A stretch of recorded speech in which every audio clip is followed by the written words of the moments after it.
जय हिंद दोस्तों, मैं हूं इंद्रजीत प्रजापति। आप सभी का स्वागत करता हूं। आशा करता हूं आप सभी स्वस्थ और बेहतर होंगे। इतिहास की इस श्रृंखला में आज का हमारा लेक्चर 6, जिसमें हम बात करने वाले हैं सामवेद, यजुर्वेद और अथर्ववेद, उपनिषद और वेदांग के बारे में। पिछले लेक्चर में हमने बात की थी ऋग्वैदिक काल में ऋग्वेद की। आज हम उत्तर वैदिक काल में तीनों वेदों के बारे में जानेंगे, जो सामवेद, यजुर्वेद और अथर्ववेद हैं। उसके साथ साथ हम उपनिषद और वेदांग के बारे में भी पढ़ने वाले हैं। आइए देखते हैं सामवेद क्या है। सामवेद का मुख्य विषय क्या है। इसे भारतीय संगीत का जनक माना जाता है। Samaveda known as the father of Indian music. अगर इसके संकलन की बात करें, इसमें कुल 1875 ऋचाएँ हैं, जिनमें से अधिकांश ऋग्वेद से ली गई हैं। यानी contain 1875 verses mostly taken from the Rigveda. पुरोहित की बात करें, यानी पुरोहित क्या है, पृष्ठ।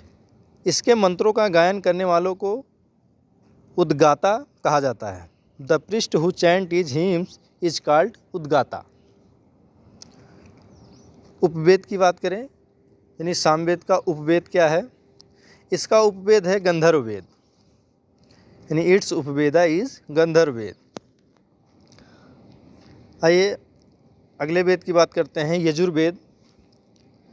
इसका मुख्य विषय क्या है, यज्ञों का वेद, यानी वेदा ऑफ रिचुअल्स। इसमें यज्ञों के नियम और अनुष्ठानों के मंत्र दिए गए हैं। यानी deal with sacrificial ritual and rules for यजना। शैली की बात करें, यानी स्टाइल, यह एकमात्र वेद है जो गद्य और पद्य दोनों में है। It is the only Veda written in both prose and verses. इसके पुरोहित की बात करें, यानी यजुर्वेद के पुरोहित की, इसके मंत्रों का पाठ करने वाले को अधर्यु कहा जाता है। Directing priest is called Adhvaryu. उपवेद की बात करें, इसका उपवेद क्या है। इसका उपवेद धनुर्वेद है। It's Upaveda is Dhanurveda. अगर यजुर्वेद के हम डिवीज़न की बात करें, इसको कितने भागों में बांटा गया है, यह 2 भागों में विभाजित है, कृष्ण यजुर्वेद और शुक्ल यजुर्वेद। यानी divided in 2 parts, Krishna Yajurveda and Shukla Yajurveda. अगले वेद की हम बात करते हैं, अथर्ववेद। इसका मुख्य विषय क्या है। इसमें जादू, टोना, वशीकरण, औषधि और रोगों के निवारण का वर्णन है। यानी contain spells, magic, healings and medicinal charms. जादुई और लौकिक वेद। अथर्ववेद को जादुई और लौकिक वेद, यानी वेदा ऑफ मैजिक एंड मेडिसिन कहा जाता है। अथर्ववेद के महत्व की हम बात करें, इसका इम्पोर्टेंस क्या है। इसे ब्रह्मवेद भी कहा जाता है। इसमें कन्या जन्म की निंदा की गई है। यानी Atharvaveda also called ब्रह्मवेद, it mentioned disapproval of the birth of girls। इसके संरचना की बात करें, इसमें 20 कांड, 731 सूक्त और लगभग 6000 मंत्र हैं। कंसिस्ट ऑफ 20 कांड, 731 सूक्ट्स एंड अप्रॉक्स 6000 हिम्स। पुरोहित की बात करें, इसके ज्ञाता को ब्रह्मा कहा जाता है। The priest of the Veda is called Brahma. Atharvaveda के उपवेद की बात करें, इसका उपवेद शिल्पवेद है। It's Upaveda is Shilpaveda. आइए आगे बात करते हैं, परीक्षा हेतु महत्वपूर्ण बिंदु, यानी इंपॉर्टेंस पॉइंट फॉर एग्जाम। यदि आप किसी परीक्षा की तैयारी कर रहे हैं तो आपके लिए कुछ महत्वपूर्ण बिंदु है। जैसे वेदत्रयी, यानी वेदत्रयी क्या है। ऋग्वेद, सामवेद और यजुर्वेद को सम्मिलित रूप से वेदत्रयी कहा जाता है। अथर्ववेद इसमें शामिल नहीं है। सत्यमेव जयते की बात करें, यह आदर्श वाक्य अथर्ववेद के मुंडकोपनिषद से लिया गया है। कहाँ से लिया गया है, मुंडकोपनिषद से। गायत्री मंत्र की बात करें, यह आदर्श वाक्य, यानी यह ऋग्वेद के, यानी गायत्री मंत्र की बात करें, यह ऋग्वेद के 3रे मंडल में है, ना कि सामवेद में। अक्सर भ्रमित करने वाला प्रश्न है जो परीक्षाओं में पूछा जाता है। अगर गायत्री मंत्र की बात करेगा तो ये 3रे मंडल में है ऋग्वेद के। आइए हम बात करते हैं उपनिषद क्या है। तत्व मीमांसा यानी मेटाफिजिक्स और दर्शन के आधार स्तंभ उपनिषद हिंदू धर्म के वेदांत यानी वेदों का अंतिम भाग कहे जाते हैं। उपनिषद क्या है? हिंदू धर्म के वेदांत है। इसका शाब्दिक अर्थ की बात करें, उप प्लस नी प्लस सद। उप मीन्स निकट, नी मीन्स श्रद्धा और सद मीन्स बैठना, यानी गुरु के पास बैठकर ज्ञान प्राप्त करना। उपनिषद का मतलब क्या हुआ? गुरु के पास बैठकर ज्ञान प्राप्त करना। To sit down near a teacher to receive spiritual knowledge. उपनिषद के मुख्य विषय की बात करें, ब्रह्म या परमात्मा, आत्मा और मोक्ष की व्याख्या, यानी डिस्कशन ऑफ ब्रह्मा यानी सुप्रीम सोल, आत्मा सेल्फ एंड मोक्ष यानी लिबरेशन। उपनिषद के अगर हम कुल संख्या की बात करें, मुख्य रूप से 108 मुक्तिकोपनिषद के अनुसार उपनिषदों की संख्या 108 है, परंतु 11 और 13 प्रमुख माने जाते हैं, यानी traditionally 108 but 11, 13 are considered principal Upanishad. परीक्षा के लिए महत्वपूर्ण उपनिषद क्या क्या हैं, यानी इम्पोर्टेंस उपनिषद फॉर एग्जाम। जैसे हमारा पहला है मुंडकोपनिषद। इसकी हम बात करें, भारत का राष्ट्रीय आदर्श वाक्य सत्यमेव जयते यानी सत्य ही विजय होती है, यहीं से लिया गया है। The national motto of India सत्यमेव जयते इज टेकन फ्रॉम हेयर। अगला हम बात करते हैं दूसरे उपनिषद की, कठोपनिषद। इसमें यम और नचिकेता के बीच प्रसिद्ध संवाद है, जहां यम के मृत्यु के रहस्यों को समझाते हैं। Features the famous dialogues between Yama god of death and Nachiketa. अगले तीसरे उपनिषद की हम बात करें, छंदोग्य उपनिषद। छंदोग्य उपनिषद, इसमें तत्वमसि यानी तुम वही हो और भगवान कृष्ण का देवकी पुत्र के रूप में प्रथम उल्लेख मिलता है। Contain the phrase Tattvamasi and the earliest mention of Krishna as the son of Devaki। Brihadaranyaka Upanishad की बात करें, यह सबसे बड़ा और प्राचीन उपनिषद है। इसमें अस्तोमा सद्गमय मंत्र और गार्गी याज्ञवल्क्य के संवाद वर्णित है। The largest and oldest Upanishad contains the Asatoma Sadgamaya prayer. अगला उपनिषद की हम बात करें, जबालोपनिषद। इसमें पहली बार चारों आश्रमों यानी ब्रह्मचर्य, गृहस्थ, वानप्रस्थ, संन्यास का उल्लेख मिलता है। फर्स्ट ऑफ मेंशन ऑल 4 आश्रम स्टेज ऑफ लाइफ। उपनिषद की विशेषताओं की हम बात करें, जैसे ज्ञान मार्ग यानी पाथ ऑफ नॉलेज। जहाँ वेद कर्म कांड पर जोर देते हैं, उपनिषद ज्ञान और ध्यान पर केंद्रित है। यानी अगर वेद की बात करें तो कर्म कांड पर जोर देता है, जबकि उपनिषद जो है ज्ञान और ध्यान पर केंद्रित है। इसके दार्शनिक आधार की बात करें, ये आदि शंकराचार्य के अद्वैत वेदांत का मूल स्रोत है। सर्वोच्च दर्शन की बात करें, जर्मन दार्शनिक आर्थर शोपेनहावर ने इन्हें विश्व का सबसे ऊंचा साहित्य कहा था। क्विक रिकॉल फॉर एग्जाम, सत्यमेव जयते कहाँ से लिया गया है? मुंडकोपनिषद से। लार्जेस्ट उपनिषद क्या है? बृहदारण्यक। यम नचिकेता डायलॉग कहाँ पर है? कठोपनिषद में। 4 आश्रम कहाँ किस उपनिषद में है? जबाला उपनिषद में। अगला हम बात करने वाले हैं वेदांग, यानी वेदांग क्या है? वेदांग वेदों के सहायक अंग हैं, जो वेदों के अर्थ को सही ढंग से समझने और उनके मंत्रों के शुद्ध उच्चारण में मदद करते हैं। इन्हें वेदों का विज्ञान भी कहा जाता है। अगर हम वेदांग के शाब्दिक अर्थ की बात करें, वेद प्लस अंग यानी वेदों के अंग। वेदांग की कुल संख्या कितनी है? इनकी संख्या 6 है।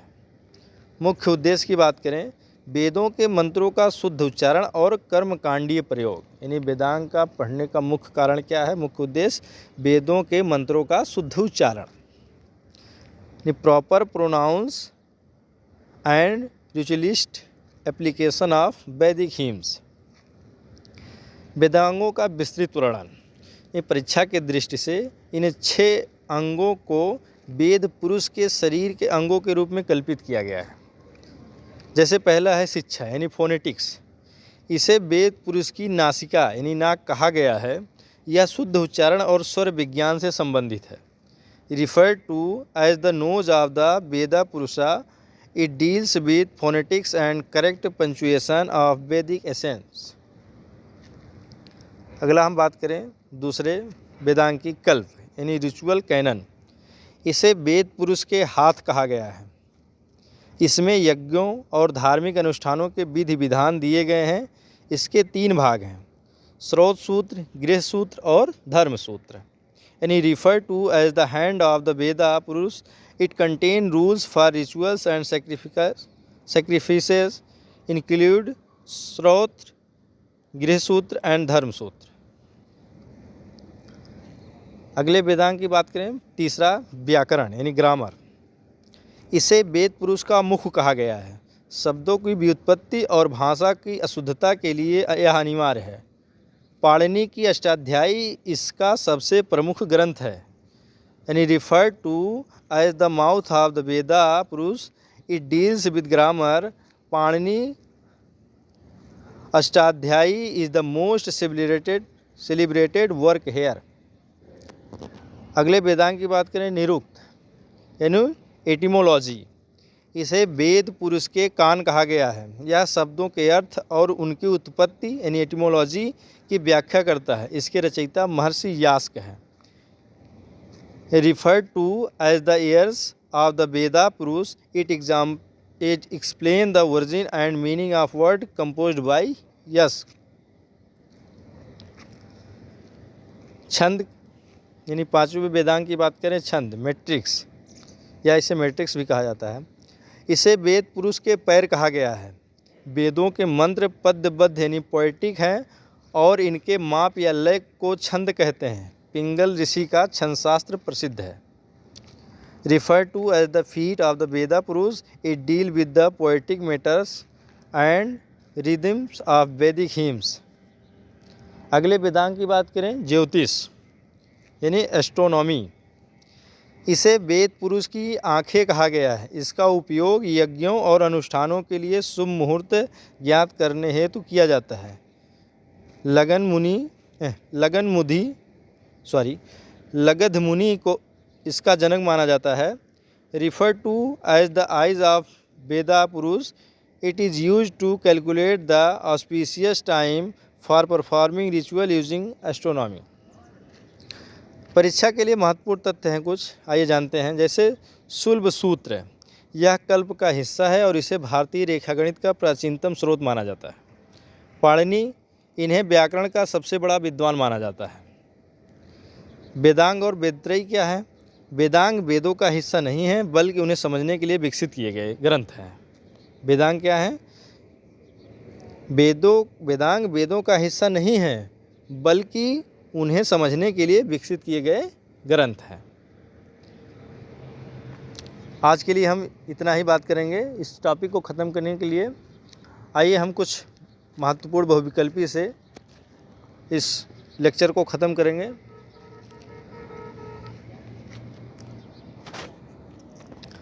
पहला प्रश्न है आपके सामने, हम बात करने वाले हैं, which Veda is known as the Veda of chant of the are the origin of Indian music.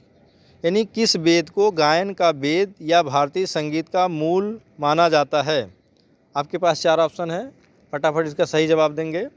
Option A Rigveda, या ऑप्शन बी सामवेद, या ऑप्शन सी यजुर्वेद, या ऑप्शन डी अथर्ववेद। इसका राइट आंसर क्या होगा? इसका राइट आंसर है ऑप्शन बी सामवेद। नेक्स्ट अगले क्वेश्चन की हम बात करें, question number 2, which Veda contains ritual and rules for sacrifices. यानी किस वेद में यज्ञों के नियम और अनुष्ठान दिए गए हैं? ऑप्शन ए सामवेद, या ऑप्शन बी अथर्ववेद, या ऑप्शन सी यजुर्वेद, या ऑप्शन डी ऋग्वेद। किस में दिए गए हैं? Option C Yajurveda. नेक्स्ट अगले क्वेश्चन की हम बात करेंगे, question number 3, the Veda that deal with magical spells charms and medicine is. वह वेद जो जादुई मंत्रों, वशीकरण और औषधि से संबंधित है? कौन सा वेद है? आपके पास 3 ऑप्शन है, 4 ऑप्शन है, फटाफट सही जवाब देंगे। ऑप्शन ए अथर्ववेद, या ऑप्शन बी सामवेद, या ऑप्शन सी यजुर्वेद, या ऑप्शन डी ऋग्वेद। इसका राइट आंसर क्या होगा? Option A Atharvaveda. Option A is right answer. अगला question number 4, the famous phrase Satyameva जयते is taken from which Upanishad? प्रसिद्ध वाक्य सत्यमेव जयते किस उपनिषद से लिया गया है? Option A Kathopanishad, option B Mundak Upanishad, option C Chandogya Upanishad, या ऑप्शन डी केन उपनिषद। सत्यमेव जयते कहाँ से लिया गया है? फटाफट बताएं, सत्यमेव जयते किस उपनिषद से लिया गया है?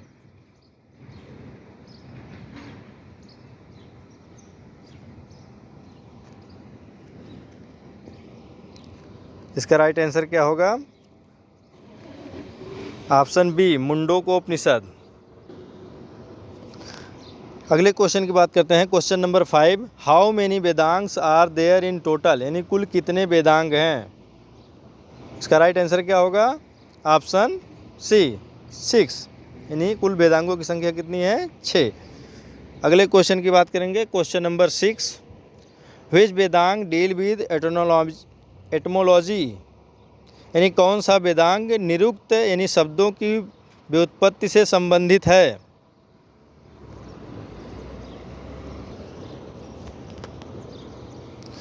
कौन सा इसमें सही होगा? ऑप्शन ए ज्योतिष, या ऑप्शन बी कल्प, या ऑप्शन सी निरुक्त, या ऑप्शन डी शिक्षा। इसका राइट आंसर क्या होगा? ऑप्शन सी यानी निरुक्त।